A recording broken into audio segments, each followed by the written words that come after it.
這一天，暖暖的陽光照在身上，此刻刻好瞬間，那陽光多耀眼，想牽着你手陪你度過每一天，也會照進我的心裏面。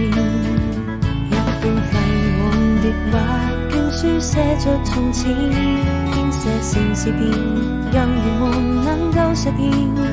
一切都追不剪，寫下誓言，或許這才是永遠。和時間，也許這就是永遠。交談縱線，你是否聽得見？我相信最後一站會是起點，是全世界最美風景線，從遇見。